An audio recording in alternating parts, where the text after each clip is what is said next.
মরণ যদি আসে অপ্রিয়তমা,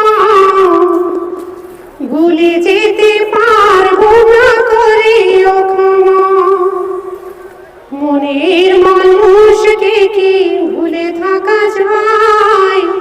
ভুলে যেতে চাইলে মনে পড়ে যায়। মরণ যদি আসে অপ্রিয়তমা, ভুলে যেতে পারবো না করিও ক্ষমা। মনের মানুষকে কি ভুলে থাকা যায়? ভুলে যেতে চাইলে মনে পড়ে যায়। মরণ যদি আসে অপ্রিয়তমা, ভুলে যেতে পারবো না করিও ক্ষমা।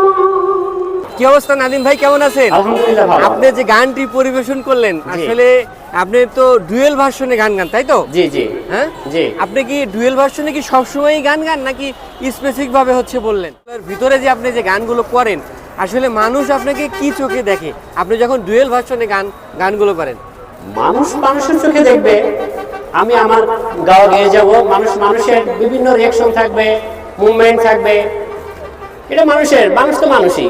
এখন পর্যন্ত আপনার গান কিরকম পপুলারিটি পাইছে, মানে মানুষের কাছে কেমন পৌঁছাইছে? হ্যাঁ ইনশাআল্লাহ অবশ্যই। সাবিনা ম্যাম বলছেন সাবিনা ম্যামের কণ্ঠের ব্যাপারে বলছেন, হ্যাঁ আমি সাবিনা ম্যামের কণ্ঠে গাইতে পারবো। চোখের আড়াল হও, কাছে কি বা দূরে রও, মনে রেখো আমিও ছিলাম, এই মন তোমাকে দিলাম, এই প্রেম তোমাকে দিলাম।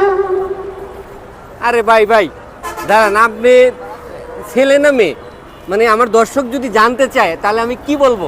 পাবলিকে যেটা দেখতেছে সেটাই। জায়গায় কি এরকম গান গেয়ে থাকেন আপনি? হ্যাঁ সব জায়গায় বাজারে? আমার ফিমেল কণ্ঠ তো থাকবেই, আর তারপরে এটা এক্সট্রা, এটা হচ্ছে এক্সট্রা শুধু ওইটা না, 61 মানে 61টা কণ্ঠে গান করতে পারি আমি।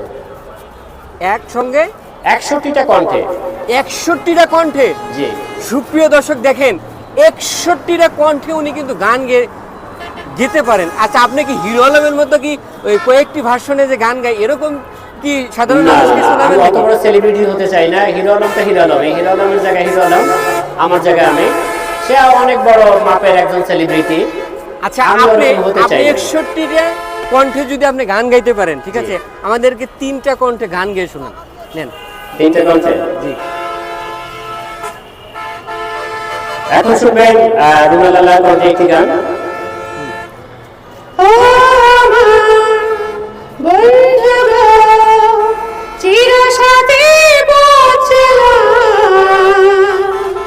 তোমারই জন্য গড়েছি